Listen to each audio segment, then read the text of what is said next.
오늘 우리에게 주신 하나님 말씀 보겠습니다. 사도행전 16장 25절에서 34절까지의 말씀입니다.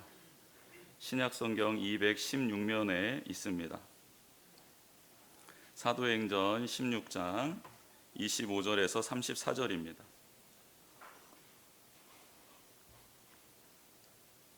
우리 하나님의 말씀을 한 목소리로 같이 읽겠습니다. 시작.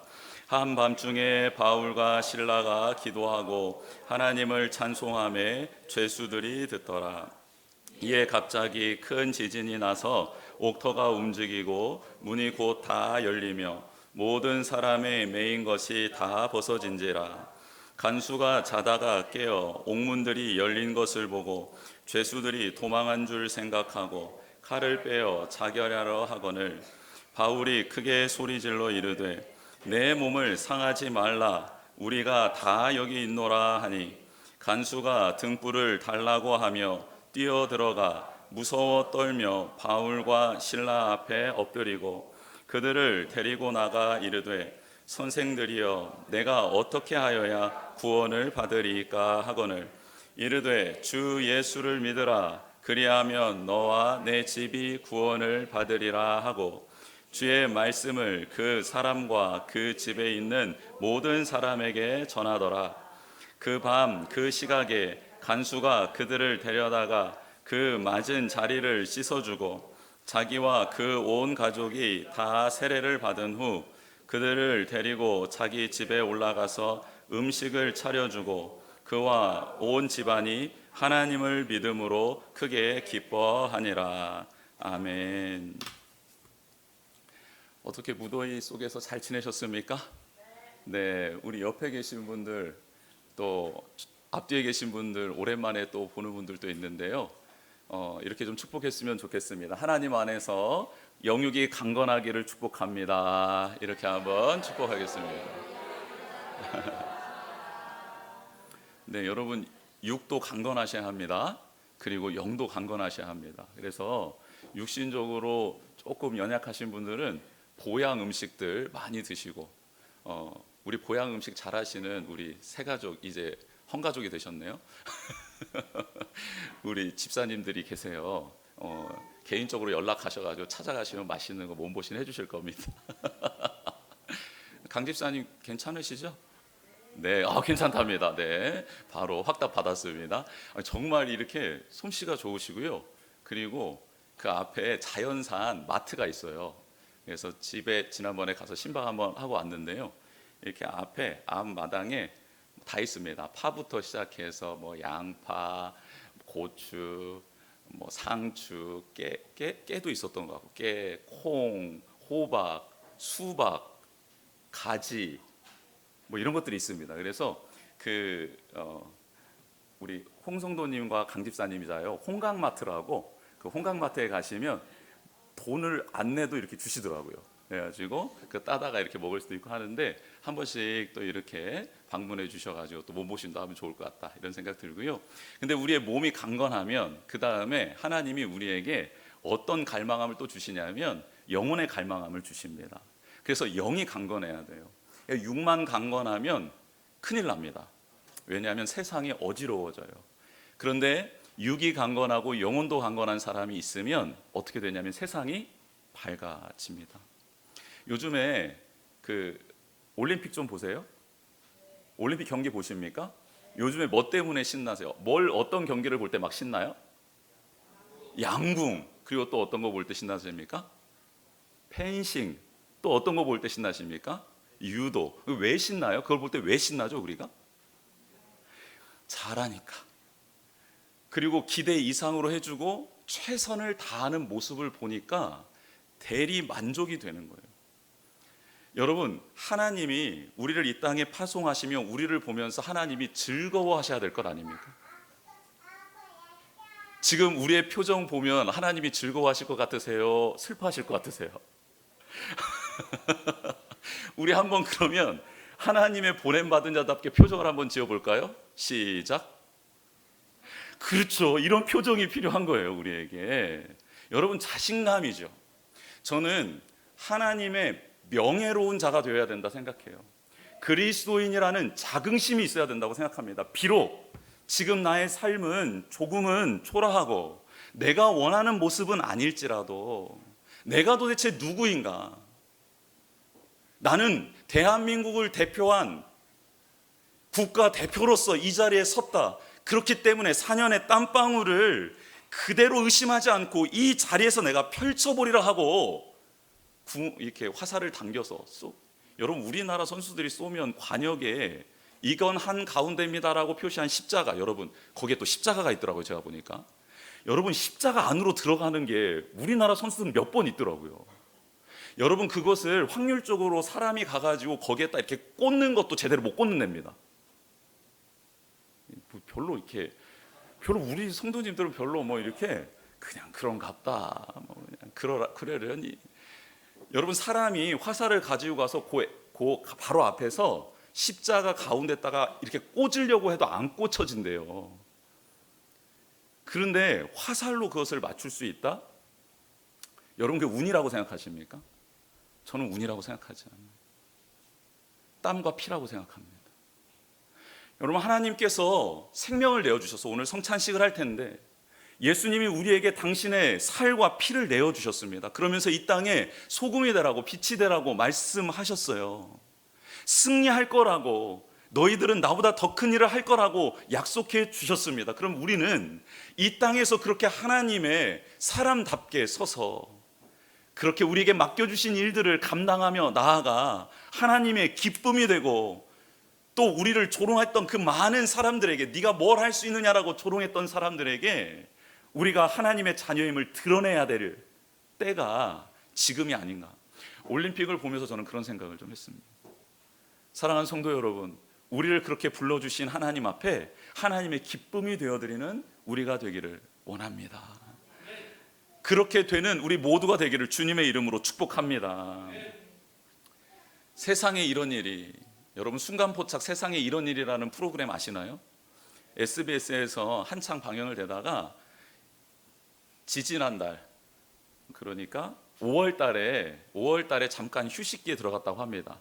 그리고 하반기에 다시 개편해서 방영을 한다고 해요.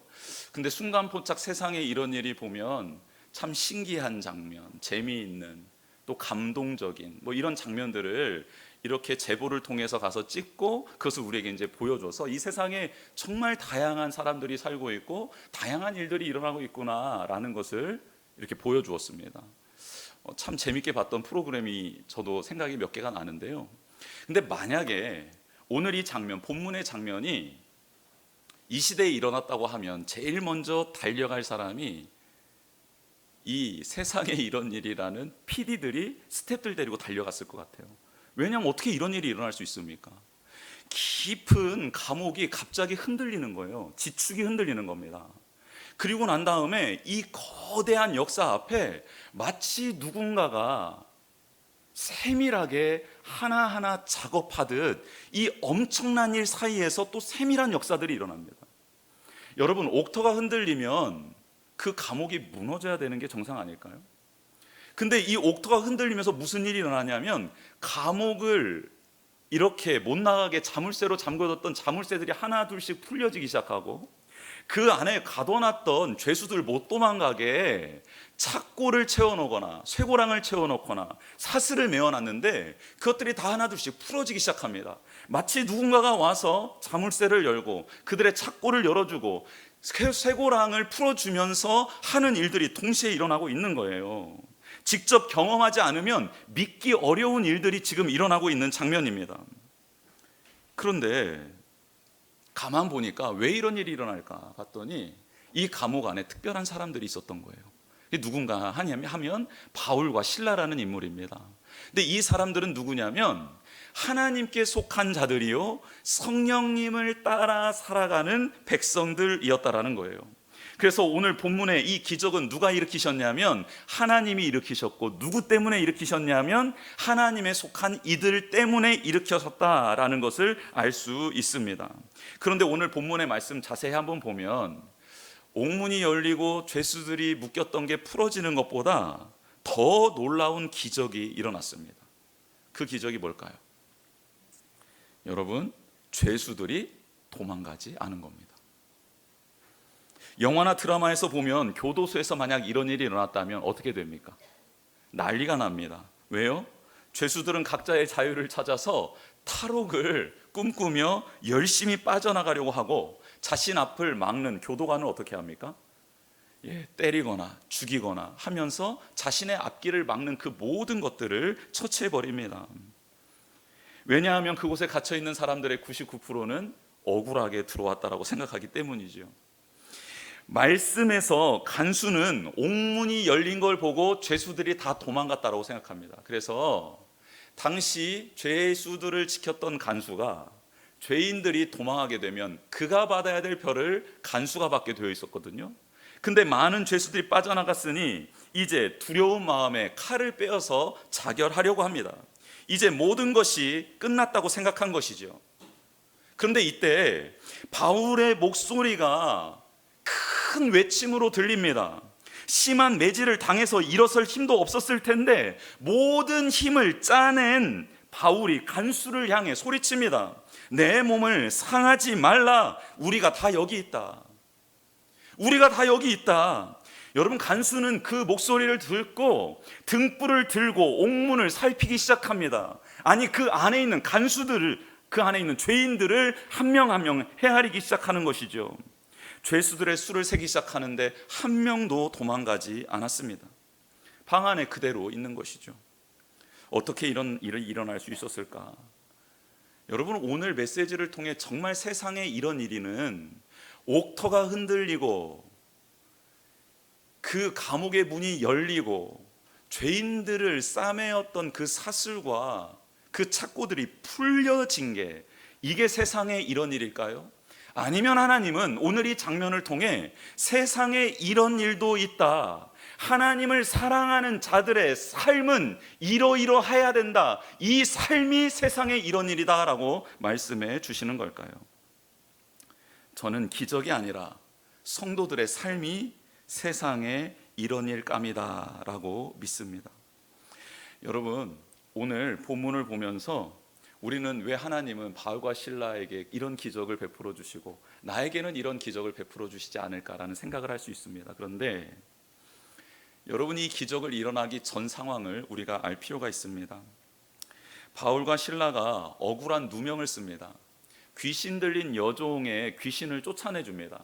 그러자 이 귀신 들렸던 여종의 주인들이 있었는데, 이 귀신 들린 여종이 점을 쳐주는 것으로 돈을 받아먹고, 그리고 돈을 벌었던 주인들이 이 여인에게서 귀신이 쫓겨나가자 점을 칠 수 없게 되었잖아요. 그러자 귀신을 쫓아내준 바울과 실라를 잡아다가 시장 한복판 관리들 앞에 던져놓습니다. 그리고 바울과 실라를 모함을 해요. 그리고 억울한 누명을 막 씌워서 고발을 해버립니다. 그런데 이 주인들이라고 나와 있는 이 사람들과 시장의 관리들은 한 통속이었습니다. 그래서 아 하면 알아듣고 어 하면 알아듣습니다. 아, 얘 심하게 매질해서 감옥에 쳐넣으라는 말이구나 해서요, 이유도 묻지 않고 상황도 파악하지 않고 바울과 실라의 옷을 찢어버리고 그들을 심하게 매질합니다. 죽기 직전까지 맞습니다. 여러분, 그렇다면 하나님께서는 왜 바울과 실라를 그때 구원해 주시지 않은 것일까? 그때 구원해 주셨으면 감옥에 들어갈 일도 없고 매질 받을 일도 없지 않습니까? 즉, 오늘 본문은 하나님께서 이들에게 이런 기적을 베풀어 주셨다가 아니라 이들이 지금 하나님 앞에서 어떻게 살아가느냐가 얼마나 중요한지를 지금 보여주고 있다라는 것입니다. 여러분, 깊은 감옥에 들어가서 한밤중에 바울과 실라가 첫 번째로 했던 일이 무엇입니까? 오늘 25절에 나와 있습니다. 한밤중에 바울과 실라가 뭐를 합니까? 기도를 합니다. 기도를 해요.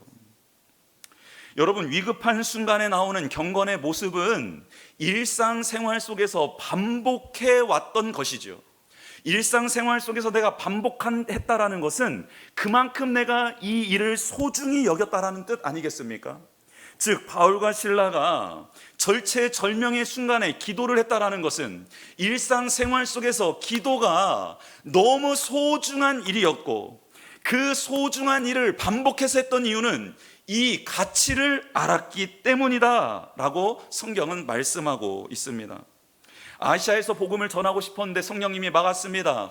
그래서 마게도 지역에 들어와서 첫 번째 성인 빌립보에 들어갔습니다. 빌립보에서 이들이 처음으로 한 일은 기도처를 찾은 일입니다. 바울과 실라가 마게도냐 지역에 와서 선교를 시작할 때 제일 먼저 한 일이 기도처를 찾은 일입니다. 왜요? 하나님과 교제하는 일, 하나님께 뜻을 묻고 답을 얻을 수 있는 기도가 너무 중요했기 때문입니다. 여러분, 바울과 실라가 만약 개인 기도 그리고 침묵 기도만을 중요시하고 그거면 족하다라고 했으면 기도처를 찾을 필요가 있습니까? 없습니까? 없습니다.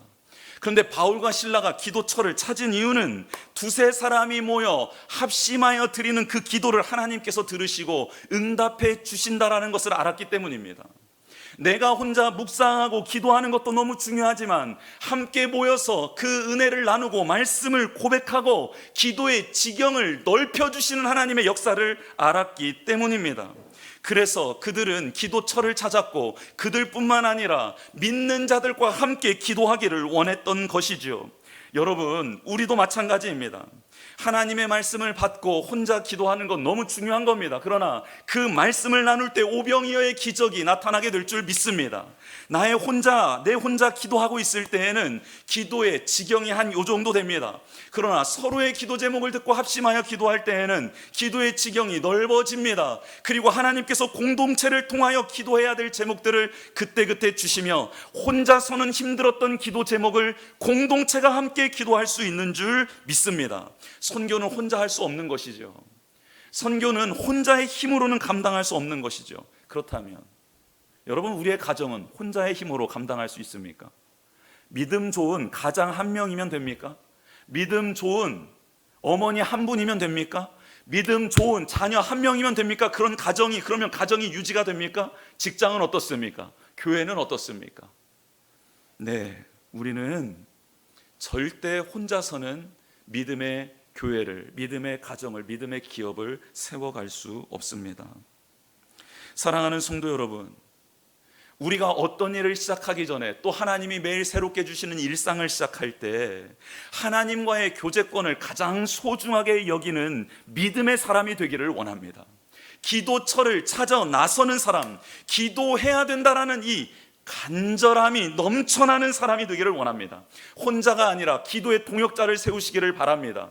부부가 기도의 동역자가 되면 가장 좋습니다. 부모와 자녀가 기도의 동역자가 되면 가장 좋습니다. 그래야 가정이 천국을 맛보는 가정으로 변화될 줄 믿습니다. 직장의 동료 중에서 말씀을 나눌 수 있는 분을 섭외하십시오. 만나게 해달라고 기도하십시오. 그리고 점심시간에 한 5분이라도 같이 그 팀을 위해, 직장을 위해, 일들을 위해 기도하는 기도의 동역자들이 우리 사랑하는 성도님들 가운데 있어지기를 주님의 이름으로 축복합니다. 교회도 마찬가지입니다.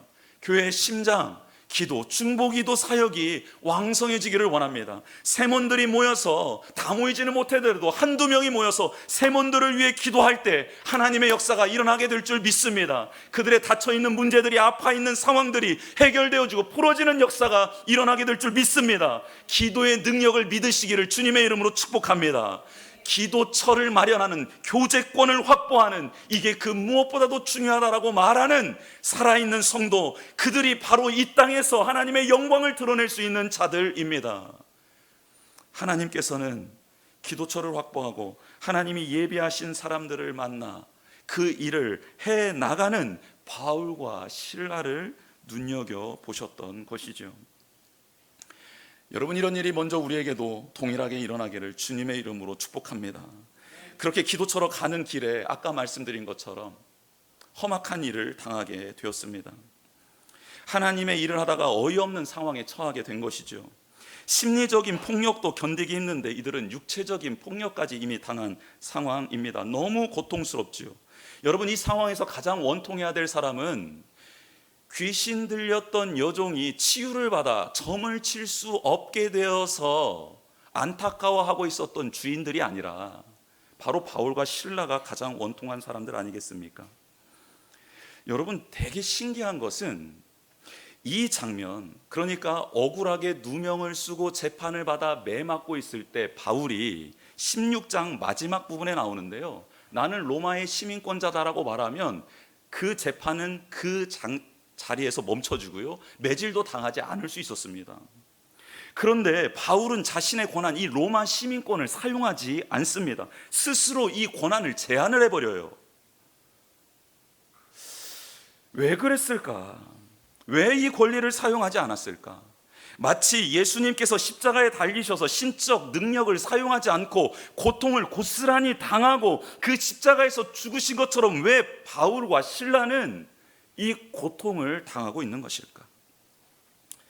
여러분, 바울과 실라는 하나님을 신뢰하고 있었기 때문입니다. 선한 일을 하다가 고난을 당할 때 스스로의 힘으로 탈출하지 않고 하나님의 뜻이 깨달아질 때까지 기다리며 인내했던 것이죠.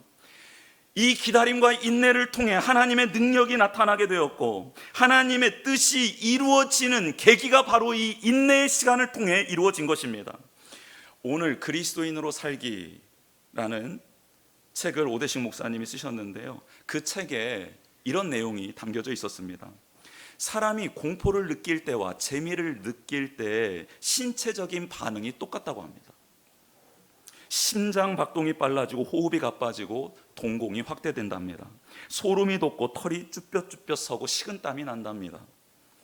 더 많은 재미를 느끼기 위해, 큰 스릴을 추구하기 위해서 우리는 롤러코스터를 타고 바이킹을 탈 때가 있지 않습니까? 그때 앞에서 말씀드린 증상이 동일하게, 또 공포스러운 상황에서 앞에 말씀드린 동일한 증상들이 나타난다입니다. 그러면 공포와 재미는, 우리의 신체적인 특징은 동일하게 증상들은 나타나는데, 그럼 차이점이 뭘까? 안전하다라는 믿음이 차이점이랍니다. 만약 우리가 타는 놀이기구가 안전하지 않다고 느껴진다면 그런 증상들이 동일하게 나타나지만 우리의 내면은 재미가 아닌 공포를 느끼게 되고 공포에 휩싸이게 된다라는 것이죠. 저는 이 글을 읽고 오늘 본문과 연결이 되었습니다. 바울과 실라는 지금 공포를 느끼고 있는 걸까? 아니면 재미를 느끼고 있는 걸까? 여러분, 재미를 느낀다고 해도 조금 공포스럽죠. 그래서 저는 이 재미라는 단어를, 그리고 공포라는 단어를 이렇게 치환해 봤습니다. 공포를 두려움이라는 것으로, 재미를 평안이라는 것으로 한번 치환시켜 봤습니다. 여러분, 그렇다면 바울과 실라는 지금 이 상황이 두려운 상황일까요? 아니면 이 상황이 평안한 상황이겠습니까? 바울과 실라가 창조주 구원자 하나님을 온전히 믿었다라면, 그래서 내 힘으로 이 상황을 극복해 나가는 것이 아니라 하나님이 허락하신 상황이니 하나님의 뜻을 깨달을 때까지 내게 주신 이 고난을 극도로 제한시키겠습니다.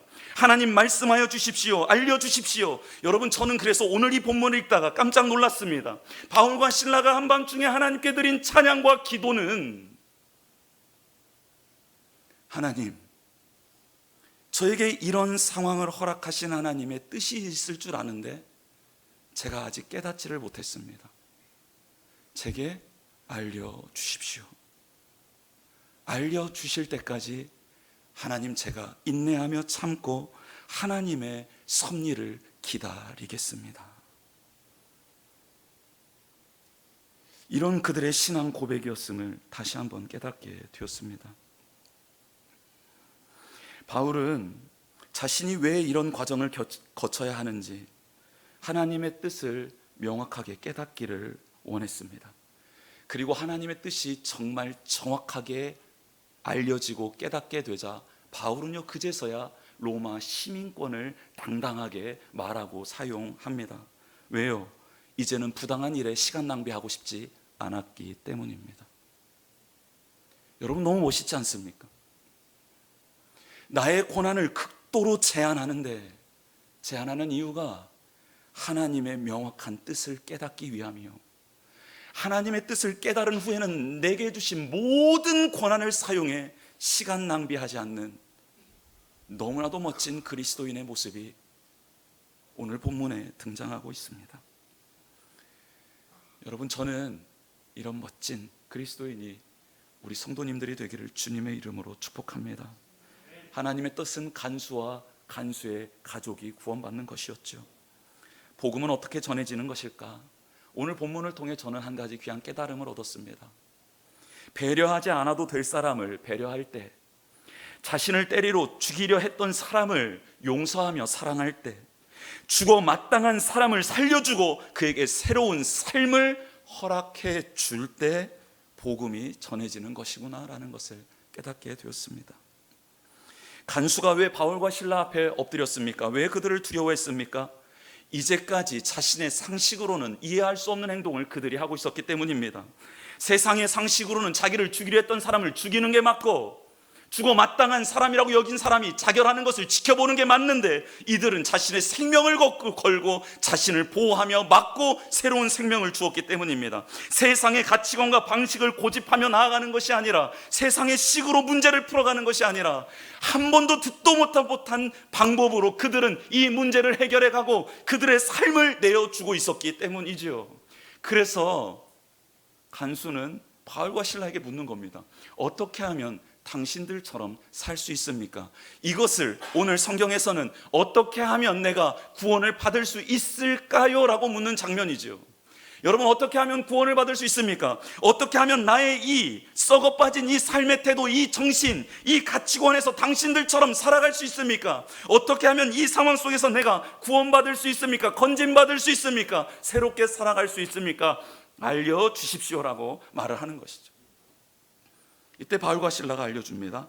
주 예수를 믿으면 됩니다. 그분을 따르고 닮아가면 됩니다. 세상에 이런 일이 뭐였을까요? 옥터가 흔들리고 감옥문이 열리고 착고가 풀어지고 막 자유케 되고, 이게 세상에 이런 일입니까? 아니요. 세상에 이런 일은 어떤 위급한 순간에도, 어떤 새로운 도전 앞에도 기도처를 찾는 게 세상에 이런 일입니다. 세상에 이런 일은 어떤 상황 속에서도 하나님을 신뢰하며 하나님의 역사가 일어나기를 인내하며 기다리는 그 사람, 그 상황 속에서도 찬양할 수 있는, 기도할 수 있으며 하나님의 뜻을 물을 수 있는 그런 사람이 세상에 이런 일, 그런 일의 대상인 것이죠. 세상의 방식이 아닌 예수님의 방식으로 살아가며 복음을 전하는 것이, 그게 바로 특종 중에 특종입니다.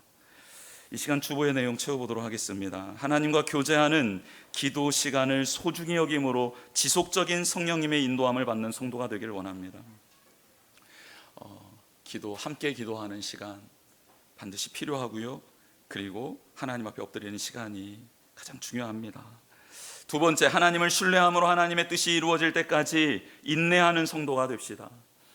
네, 하나님의 뜻이 이루어질 때까지 인내하고, 그리고 그 뜻이 명확해졌을 때 나의 모든 권한을 쓸 수 있는 멋진 그리스도인 되었으면 좋겠습니다. 세 번째, 예수님을 닮고 따라가는 삶으로 복음을 전하는 성도, 세상의 방식이 아니라 하나님의 방식으로 복음을 전하는 성도가 되기를 원합니다. 우리 같이 찬양하도록 하겠습니다. 내게 허락하신 시련을